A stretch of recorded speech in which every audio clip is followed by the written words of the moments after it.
everybody. Welcome to Build Brunch, the daily morning show where we talk about the latest topics in pop culture. I'm Brittany Jones-Cooper. I'm Shannon Coffey. I'm Allie Culver. And I'm Lucas Tim. Hi, everyone. Today we're going to talk about a new app that will make mornings even worse in Billie Eilish's pop star takeover. Plus, Jeffrey Zakarian stops by to discuss City Harvest, and later, Abby Cornish and Jacqueline King Schiller join the table to discuss their new book, Peskin. But first, we all love that superstar comedian Amy Schumer shares a lot when it comes to her personal life. So it's no surprise that she's been very open about her tough pregnancy, especially in her recent Netflix special, Growing. In an Instagram post, Schumer shared a mirror selfie with the caption, "Feeling strong and beautiful today, #didn't puke." You know what? Some days you just have to try not to puke. Well, especially because if you watch Growing, which is her recent special, it was actually really funny. She's very open that she suffers from hyperemesis? Yeah, gravid. I don't know how to pronounce it. But basically, she has a condition where she really pukes a lot, and it's been really tough on her. Yeah, it's a pretty common condition that pregnant women have. It's extreme nausea. So we always hear about morning sickness, and that usually is like in the first trimester.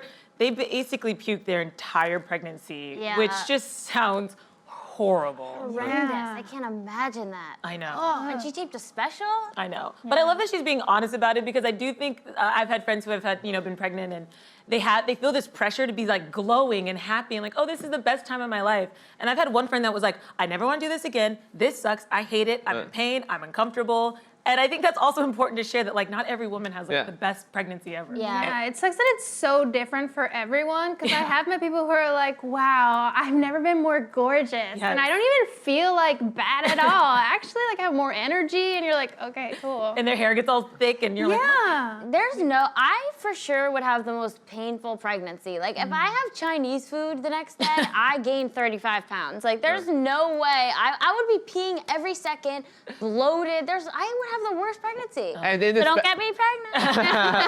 And then, Lucas is trying. I'm good.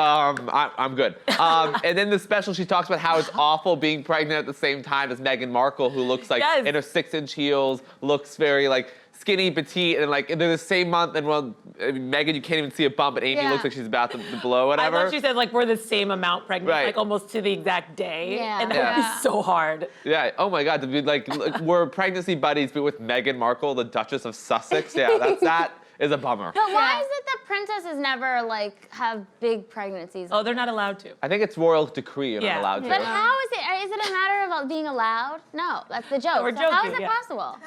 I think I want to see a princess that just becomes like a beast. I mean, there has to be one out there. I'm more freaked out by those like Insta fit people who are pregnant but still have like a six-pack over the belly, and they're like, ugh, and I'm like, I'm sure your baby's in there. Like, I can't really stretch. I can't really grow. These abs are like keeping me in. I see those people doing squats like in their videos, and I'm like, a baby's gonna drop out. Like, you're like waiting because they're doing. Go for it! You're almost there. Lift. Oh my God, the baby just came out. I can't watch it because they just make me nervous. Yeah, that's scary. I don't know, a ripped baby, like that freaks me out. But you could hit your personal goal. Did you guys see Amy's special? I haven't watched it yet. Growing? Yeah. Not yet. It was like really great, I thought. I was a little disappointed in the leather special, and I'm a big fan of hers. Yeah. And this one, I really think she reclaimed her place in my heart as the funny woman she is. I agree. I think it's a return to what she does best, and I feel like recently she's becoming a caricature of what we thought Amy Schumer should be like. And this was more very honest, joking about like what's going on in her life. It's what she used to be as a single girl in New York. So now it's her like talking about being pregnant. And she's like, I'm not brave, I'm contractually obligated to be here. Like, she's very honest about that. Also, I was really touched by how honest she was about her husband, who is on the autism spectrum. And just that conversation, she's just like, I realized all the traits that make him quirky are the reason why I love him. Yeah. And it was actually really sweet. And I found it really endearing and really funny. The New York Times profile on her was really sweet. It was kind of showing their dynamic, and what Amy loves about him is how kind of blunt he is, and he doesn't like lie to her. So they had this scene where she was in the car about to puke, and they just had this funny banter back and forth. Right. And then they just started joking and laughing again. Yeah. So it sort of showed how they connect, is that she's so blunt and honest, and she found somebody who, like, she met her match, basically. Yeah, well, one of the best moments of the special was when Amy's in the hospital, her husband and her sister go across the street to paint a a pot type place, and he paints this portrait, which he then says is of Amy, and he shows it to her, and it's honestly like really offensive looking. Like it's not a flattering painting, but he like genuinely thinks it looks like her, and she kind of makes that a joke that runs throughout, and it's really funny. Yeah. Well, and speaking of pregnancy and giving birth, did you guys see that a 61-year-old grandma gave birth to her gay son's baby? In Omaha, Nebraska. Nebraska. Woo! So that means you're gonna do this, right? Yeah, no. It's really touching, and like I think, just I've never heard. So it's his sperm with the sister of the partners put together, make the embryo into the mother, the grandmother, and it's like a real family affair that created this child. So I think quite this is such a beautiful story. Like, it's so nice whenever like a family brings a child and they were like, we wanted you and you were meant to be. In this case, like so many different members came together to make this child happen, and I'm like, you must feel so loved. Totally. And like they've been like reporting that in the room, like they felt the energy like buzzing off the walls because everyone was so excited for this baby. Where I've like met people who are like, yeah, when my baby came out, I was like, ugh, what can we do to get rid of it? Right. I'm like, oh man, bummer. Wow. It's like, this baby is a cool baby. This woman, though, is a champ. She is Yeah. 61 years Is old. that safe? Wow. It's a high-risk pregnancy. I mean, it's not safe for sure, but I mean, I think they took all the proper precautions. And I saw a really good news story on this last night on the nightly news with Lester Holt. And the sons were so involved. Like, they were the ones giving her the hormone shots every day. Like, this is a very close-knit family. So when you see how much they love each other, it really does make it even more special, because it's not like they were just like, yeah, mom, go have my baby. They were I with mean, her. is there something a little weird about your mom having your baby? Like, can we just acknowledge that? Hey, mom, have my baby. Well, that's like, the thing. So they said they had other people volunteer to carry the child, but because such a commitment, they chose his mother, which it's abnormal. I mean, but Yeah, it it's is weird, sweet, but- and it's like I said, a family coming together. But it is a little bit. I mean, grandma. Family coming together. Okay. Well, Wow. I mean, Allie. grandma. This isn't Game of Thrones, right? Yeah. No incest. I don't know if it's very sweet. It's almost one of the biggest gestures you can make to show your love for someone else. It kind of disturbs me. I know, but it's also kind of a grandmother's way of being like, grandmothers love their grandchildren, but now she also has to claim, I gave birth to you. Right. Yeah, it's like, I don't want my mom having that power over my child. Still have a lot of power. But I think surrogacy can be super complicated and very expensive. And even if he said he had friends in college who offered to do this, it's still different with a friend, because maybe they're going to want rights to your child or want, where it's like their grandma, they're already going to be involved. So it almost streamlines that process. I see that. I don't know if it's something I would personally choose to do, but I think there's a lot of different ways to make a family, and Yeah. I think it just does chose come one. down to money and commitment, and I think, Yeah. Yeah. I think it's really funny that at the point when you're 30, you're already having a geriatric pregnancy. Yeah, like, that's what 35. they call it. And I'm Really? like, that's so bizarre that, like, you could be in your 30s and they're like, hey, grandma, you think you can push one out? I mean, We'll see. You weren't made to live past 36. exactly. That's why the dark ages people died at 35. They were great grandmothers by the time. That's so That's weird. why 13-year-olds used to have babies. Right. I know. It's In just New like- York, we're like 40 child bride. You know, it's They're so dumb. yeah. Well, sound the alarm, because there's a new app out there that almost guarantees you won't sleep in. Odd Alarm offers a list of unpleasant sounds your body will find impossible to ignore, including cats fighting, gunshots, and the excruciating sound of a dog getting ready to puke. So let's take a listen to some sounds. You guys want to Yeah, know? let's hear it. Yeah. Okay, so right now, this is one of our personal favorites. This is a semi-truck coming at you.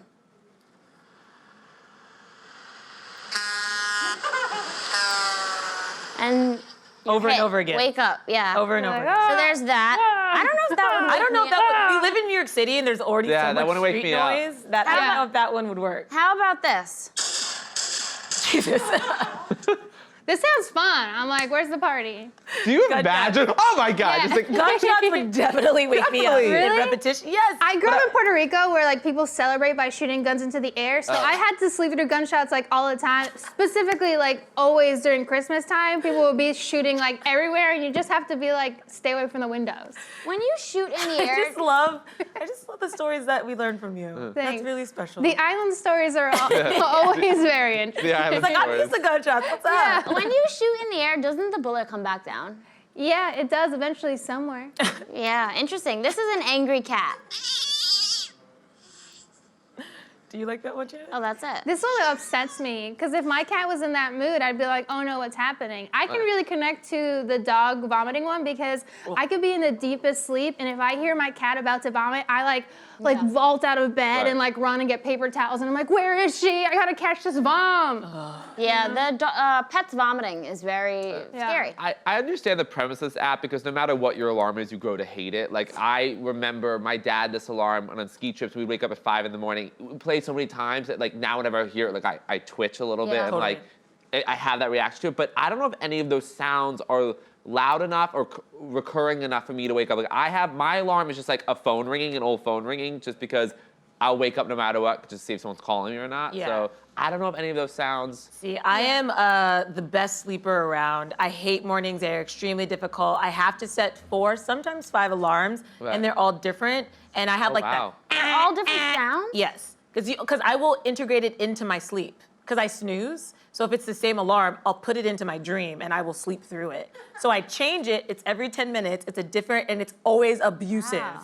And then the middle one is 2 Weeks by Grizzly Bear. I don't know if you know that song. It goes, Is the last one just like, wake the fuck up, Brittany? Like, what is the Yeah. last What is one? the final straw? it's like a weird, like, and it makes me feel crazy. So I get out of bed. Yeah. Wow. I can't do the abusive alarms. They like really set me off, hate it. start me off on a really bad foot. Then the whole day I'm like, oh, I feel like I've been abused. Like it was Totally. a bad time. Like I need like cool, like fun, nice stuff. Like the ones that we pre-selected some of the odd alarm sounds because some of them were so disturbing. Oh like, my God. There was a woman who was screaming like, no, please stop, Guys, please, guys, help. it's so bad. And we were it's like, so bad. I don't ever want to hear that, like ever. Not That's too waking up in the abusive. morning. We like, thought no. gunshots were more soothing Yeah. than that sound. The gunshots was like very fun and playful. Right, compared to that one. That Yeah. one was so That one was disturbing. very triggering. I'm with you. I can't wake up to harsh sounds. I need like the iPhone, like doo doo doo, like something really chill to bring me to. Cause Oh. I can't do music because, like you said, it'll go into my dream. When I used to Yeah. play songs, I would just be dancing in my dreams, and wait a second, it's an hour past when I could get up. I've been listening to a Madonna song all Also, day. do you guys know, like on iPhones, you can do the alarm and then you can put like a little message to yourself for yeah, each but alarm? who reads that? I do. They get increasingly more aggressive. Oh, First really? it's like, wake up, sunshine. Then it's like, seriously? Then it's like, you're gonna be late. And then the last one's like, you're being a loser. And that's how I get myself out of bed. Wow. I love sleep. I have to like I'm trying shake to hit myself it. out It's of it. amazing that you're like, I'm tired, but like, let me read this note that I know what I said. Like, Yeah. you know what But the I thing mean? is, I look at the time, I look at what alarm it is, and then I'll look at the message, and that helps me like reconcile, like, oh, this is my final countdown. Like, you gotta get up. Wow, if I saw myself negative messaging like you're a loser like at 9 a.m. in the morning, I literally like guys, I wouldn't be here. Right. Okay? Yeah, Things you would might be- do well with one of those alarm clocks that like jumps up and down and like moves throughout your room and So like you it have to- doesn't yeah. stop until you like you get it or you have to like answer a math problem. Something really painful. Ugh. Maybe that'll do it. Well, you guys, Jeffrey Zakarian is best known for his sophisticated taste and signature style as a chef and restaurateur, but he's also an author, philanthropist, and TV personality. As the chair of the City Harvest Food Council, Zakarian works to help New York City's largest food rescue organization feed more than 1.2 million New Yorkers struggling to put meals on their tables. Take a look.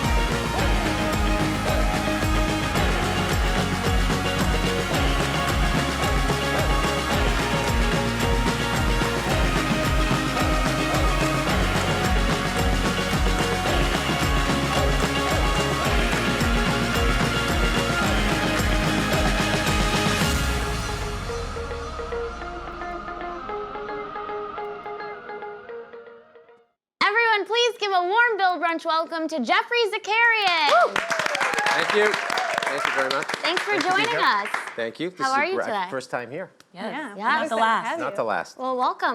you. So tell us a little about what is City Harvest. Very special, actually, because when you realize there's over 1.5 million people that don't have food, they're really insecure about food, and we feed them. and we feed them in a private manner by taking all the food that everyone in the state around us doesn't use at supermarkets, at Costco and Whole Foods and all that. And they donate it to us because the expiration date, those expiration dates, they're sort of ridiculous. Because we never had those when I grew up, we didn't have expiration dates. And somehow it was fine. But I think it's a way of both selling food quicker and making sure that the food gets pushed as a way of transit. But we take that just when it's about to expire. We gather it on trains. Sounds very simple. It's complicated. We put it in our facility in Queens, put it in refrigerated trucks, about 25 of them, and distribute them all over the New York City area, in Brooklyn and Queens and everything, every day. And we put bags of food together, so there's no sugar, there's no fructose. It's really healthy stuff, so we don't give them junk. We give people real food, like vegetables and great protein bars and real vegetables, real eggs, real stuff that just has a date on it that sort of doesn't mean much. Yeah, that's amazing. And that's how we do it. And it's no tax dollars. It's all private, 100%. And it's really quite incredible. And we've been doing it for 35 years.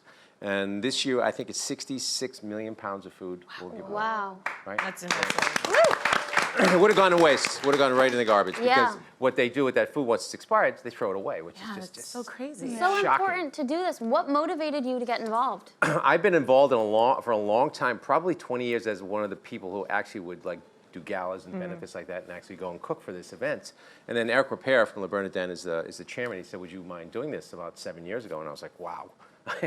I'm like, of course, you don't say no to this. And it was just like riding a bike. I just got up and I just started doing what I do. So we have incredible chefs and incredible celebrities. We have an April gala coming up. We have Chrissy Teigen. We have Richard Gere, Michael White, and Mark. They're all doing the food. And it's incredible. So we'll raise in one night in April enough money to feed 17,000, not people, families. Wow. Yeah, so that's really remarkable. Yeah. That's what we do. Yeah, that's amazing. What, in your opinion, are some of the greatest food sort of challenges as well as opportunities facing New York City? As far as feeding people or running restaurants, two different That's worlds. interesting. I don't know. How do you want to take that? I don't know. You tell me what you want to know. I can give you some of it. I'll make up an answer if it's not a good enough answer. But maybe feeding people. Feeding people. I was like, I think. Well, Yeah. as you say, there's 20% of our food that we use in this country of 350 million people we throw away. So it's really remarkable. We produce it. We produce all the food we need. We produce more than we need. We ship it out. So it's really incredible. On less land than ever before, but we don't know how to get it to the right place. And when it's damaged or when it just rots, it rots, and we just plow it under. It's kind of terrible. So there is that 20%. That's for me the real issue. How do we get that 20% that's going to get thrown away anyways into the hands of people who need it? And so that's a big problem. It just stuff goes bad. Just simple stuff. So it's not. Technology's helping. And we try to get all the restaurants in New York City have many charities where they come and they get our food that we haven't used that night and we give it to them. But there's a lot of rules and regulations, a lot of health issues. You can't ship hot food because it gets cold and the temperature gets bacteria infection and all that. So it's complicated, but we are finding ways to do it. So that's what we try to do.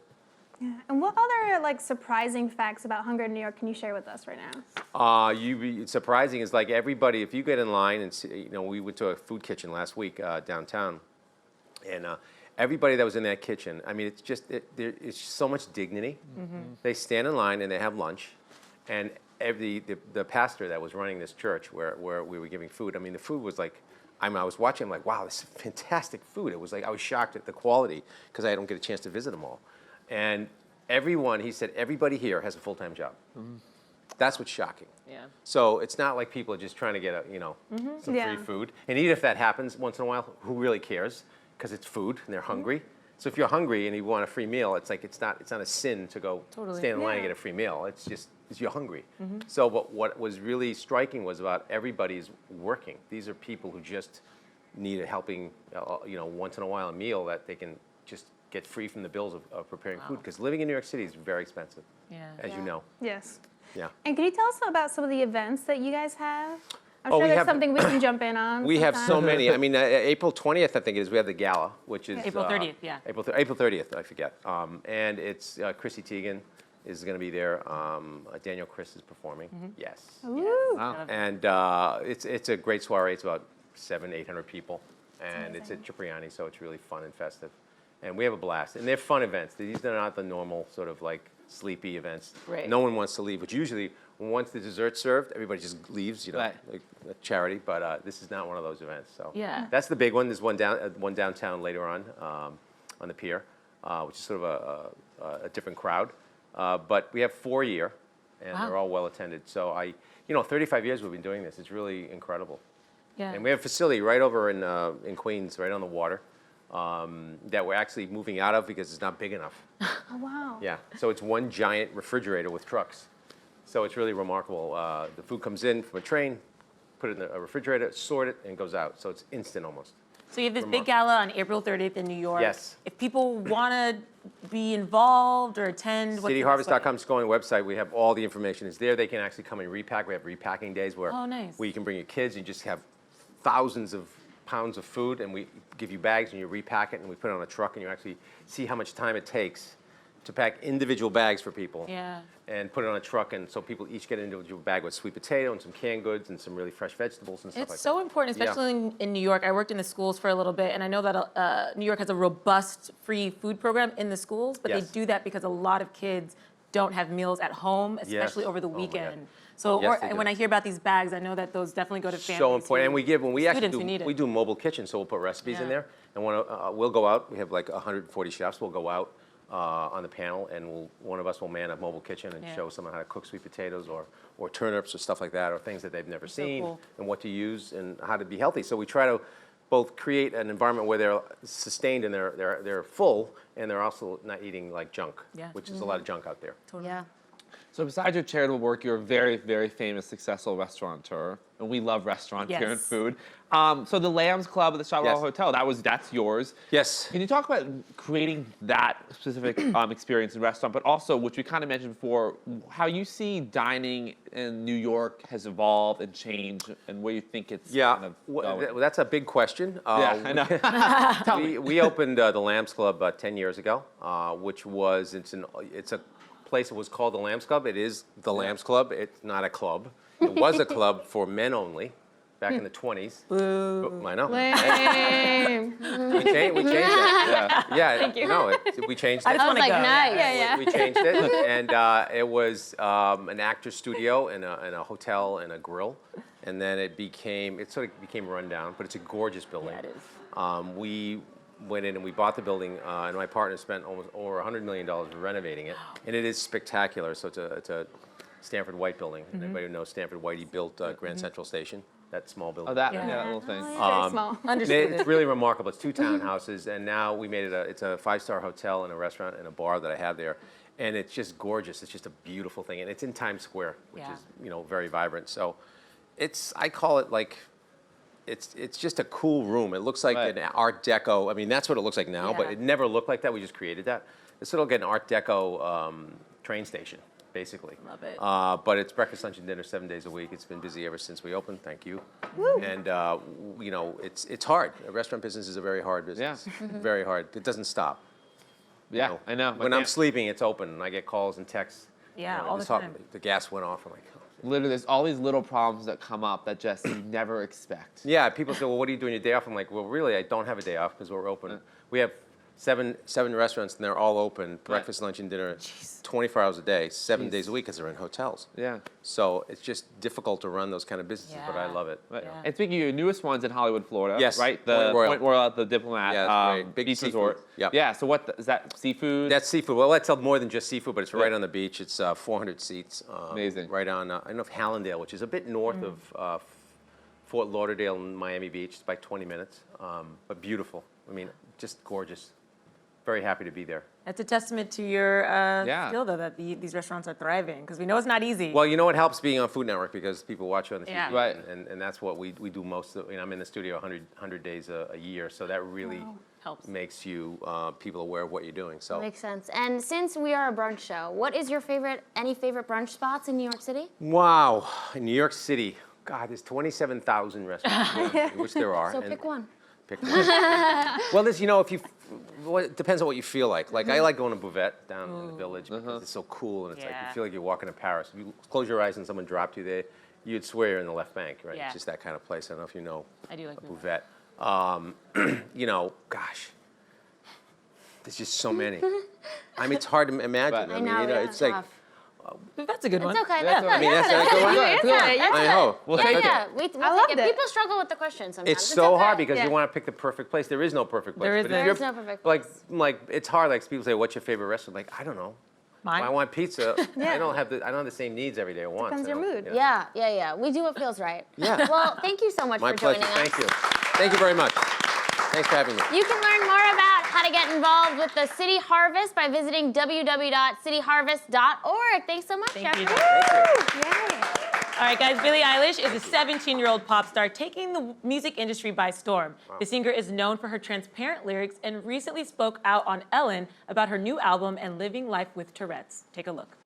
You spoke about something that I think is really important and brave that you didn't intend to speak about, but that you have Tourette syndrome and that it comes out at certain times. But I think that's amazing that you spoke about it because you kind of take away the scariness of it. It's something I've lived with my whole life, and everybody knows, like everybody in my family, all my friends, all the people that are closest to me know I have it, and it's not anything different, And I just never said anything because I didn't want that to define who I was. Billy. Guys, she scares me a little bit. In a Really? good way. Oh, I mean, in yeah. a good way. Yeah. But that's sort of her vibe. Yeah, that's Yeah. her vibe. Her music is dark, and I like it. I mean, she pushes a lot of boundaries with her stuff. Her song, I Wish You Were Gay. Like, I love her. I love how open she is about things in her life, especially, this news about Tourette's, which I didn't know, and I respect the way she's handling it. And I think she's cool. Yeah. Yeah, she has so many people backing her up too, like Lana Del Rey. Dave Grohl, Timbaland. Timbaland. Everyone is Yeah. like behind her, which is amazing. And she's so young. I really do love the visuals that she offers, like in her music videos. Like they are, for me, like I kind of wouldn't even care what her sound was because you could just put it on mute and it's like amazing and fun to watch. And her style, that's how I first found out about her. Was I kept seeing photos of her and being like, oh my God, this person like dresses in such a way that is like very like I've never seen anyone dress like her, and I'm so into it. I totally agree with you on the visuals, and at my house, we believe that music videos are really like a lost art. Totally. Yeah. And a lot of people still release amazing music videos, and no one really talks about them. Right. Yeah, I in the blue know. moon? It's really upsetting that sometimes, you want to watch a music video and you can't just tune into a top 20 countdown. I know. Right, Oh, VH1? that used to be one of my favorite shows to watch, and I think that, and I remember Wasn't when, that Shannon Bananas I remember when a show? certain Yeah, someone was right? hosting. was You on. hosted a Who? good show Was it you, about Brittany? that. You hosted. You hosted it, hosted. right? Yeah, it's on VH1. That was Yeah. me. No, It but used to be a white woman. yeah, Brittany used to be a white woman. Long story. But with Billie, when I really Michael Jackson. Tell us about when you were hosting that. Well, I grew up on music videos, Yeah. and I watched MTV and VH1 since I was literally 3 years old because I had an older sister, and my parents loved those channels too. And so it was an ultimate dream for me to be a VJ. Right. Yeah. It's so funny to be like VJ. Yeah. But I mean music videos to me, is exactly what you said, is such a great art form. And I feel it was really sad when the music industry started pulling back on the budgets for those, and people were struggling to make them as beautiful as I feel like now people are again doing, because they see the value in that. And this can make or break an artist. Absolutely. I think Billie really stood out because of her videos, and that's how people really gravitated towards her. And I think she's worth it. I think her music and her vibe should be totally taken in. Yeah, it completes the picture of her. You hear the music, you see the photos. When you watch the Bury a Friend video and she has syringes in her back and all that, you're like, whoa, she is this. She is fully committed. It brings you into the music even more. Yeah. I think. Yeah, and you totally have to seek that out. You do. Because it's just nowhere in your daily walk. Not Yeah. mine, at least. Yeah. And I think it's so refreshing because we get so many artists and videos where it's very pretty and poppy, and there really is so much darkness. Specifically, when you're a teen, you are up and down, and you are feeling all of these emotions, sometimes for the first time, and you are kind of afraid. I don't know about you guys, but when I was a teen, I was like, ooh, there is some darkness here. And I love that she's making it just open and public. Yeah. I think that's really cool and accessible. Yeah, no, I think I don't know a lot about Billie, but reading the New York Times profile on her, I'm really interested in how she kind of came to be, and the fact that her label thinks that the sky is the limit. I also interested, she writes and produces a song with her brother. Yeah. Her dad homeschooled them, really for the reason to allow their creativity to be limitless. So I think she has a really interesting background, and like you said, the music video component, I think of all the teen stars that have come out that are younger than us that I kind of look at and see, and I don't really get their music with her, I'm like, I get it, and I see where she's going, and I can see reason why she has 1 billion streams of all her songs, because she could start a movement that actually changes music in a way that we have not seen in a very long time. Of course, there's Bieber and there's even Selena Gomez, whatever, but they're not. I think this is like a different game changer. Like, this could change the way people consume music and think about the music industry, the way that Madonna and Michael did with music videos in the 80s. Yeah, I would love to learn a little bit more about like the behind the scenes of how she came to be, because right now we are being sold a little bit of like this magic, growth and story. I want to know what industry connections she had previously, like what her family's background is. I was trying to find more about that. Her parents are actors, or like not famous actors. There you go. And her mother works as her assistant / manager, kind of more like personal manager. And her dad, I think, what he said, he actually brought up Hanson when his children were born. He's like, Hanson was getting famous. He looked at these 3 brothers who were homeschooled and could be singer-songwriters. He's like, I want to allow my kids to be that. So he taught them songwriting. I mean, I don't think it's a Joe Jackson level of like, you got to be famous sort of thing. You never know. You never know. You or Mr. Knowles type of level of involvement. But it's just really interesting to me that they were like, he kind of had a vision for his kids to be this creative, and she's definitely living a dream. Wow. Sure. Yeah. That's an amazing privilege, Yeah. And I love in the New York Times profile of her, Dave Grohl was talking about how his kids love her, and he was comparing her and her brother to Nirvana, how like maybe people of a certain age don't quite get it, but that she's doing something really unique. I'm gonna be honest, I don't quite get all of her music. I don't have like that darkness, and so when she's talking about like just end me and all this stuff, I'm like, that's a little heavy. But the production value is super high. Her song Bellyache I love, remixes of Bellyache. I got a bellyache. Yeah, I follow a lot of choreographers, and her music brings out cool stuff in choreography that I haven't seen before. Well, that's what's cool about it, because she's not really like Taylor Swift or other female contemporaries that she'd be usually compared to. She's like Nirvana, Marilyn she's Manson. doing her like own thing. it's which I think is throwing people off because she's a young girl. Like, we should compare her to Taylor and whoever. Taylor, no one's comparing her to Taylor Swift. And the New York Times, they say that. Like, I'm just saying, like, No, they don't. Yeah, I mean, I feel like they want to. I'm saying, I was making a point. Generally speaking, we like to compare women to like whatever. So Yeah, of course, dusty, crusty old men are gonna be like, she's a female, we gotta compare them. They're gonna try real hard. Doesn't look like Taylor Swift to me. And on that amazing, really good character, now it's time for our next guest. Abby Cornish and Jacqueline King Schiller are best friends and co-authors who have brought their passion for food into Peskin, a feel-good cookbook. The book explores their shared food journey through a collection of recipes, stories, photography, and more. Everyone, please give a warm Build Brunch welcome to Abby Cornish and Jacqueline King Schiller. I thought it was good. Why are you guys laughing? Oh, because he kept trying to get in. hi.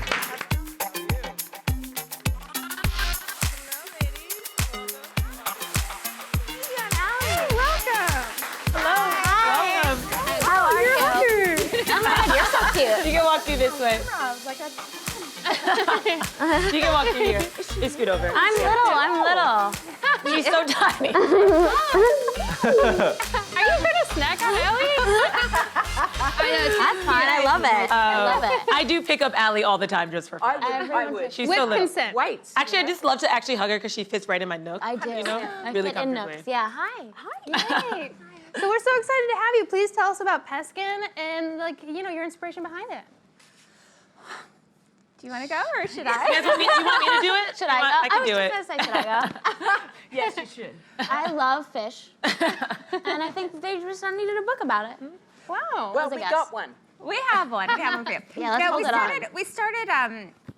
She asked me to teach her how to cook When I was 30. when she turned Hey, 30. no shame. No, you don't. And we had such a wonderful time cooking together, and Abby, well, you can tell people, but she felt like it really made her life better learning how to cook, and we focused a lot on really healthy recipes, including a lot more vegetables and fruit and just things that really give you a lot of energy and make you feel good. And so we wanted to share those recipes with other people too, because we're like, this is amazing. This has made my life better. Like, It's we a want to passion share it with project. people. And it was really interesting because at the time in my life, I was transitioning, as we do, right? Like, in your, you get out of your 20s and you're in your 30s, you're like, oh, I got to get my... Shit together? I wasn't going to say that, but yeah. Got you. Got you. Can we swear on this? Yes, show? yeah. You can do whatever you want. Sky's the Okay, limit. oh, wow. Okay, so We've said bad things. Yeah, we better cut things out. So go for it. So anyway, so obviously he's my best friend. I met Jackie 13 years ago through mutual boyfriends at the time. I split with mine. She got married, had a baby, Whatever. living the dream. And at 30, I had a bit of a moment. I was like, we were in Muskoka, Canada, and I was reading a book by John Turrant called Bring Me the Rhinoceros. And there was a chapter about a woman who'd become enlightened in the kitchen. And for me, that was so obscure. Like, because I always thought that was Me have to enlightenment was sit on a somewhere else. hilltop and Right. Yeah, I was like, do you have to be Buddha? Like, do you really have to sacrifice and go to Tibet? Anyway, so I was talking to Jackie. I was like, is it possible to find enlightenment in the kitchen? She said,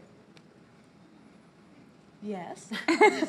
Little like sparkle in the eye. And I said, can you teach me how to cook? So we started to cook together.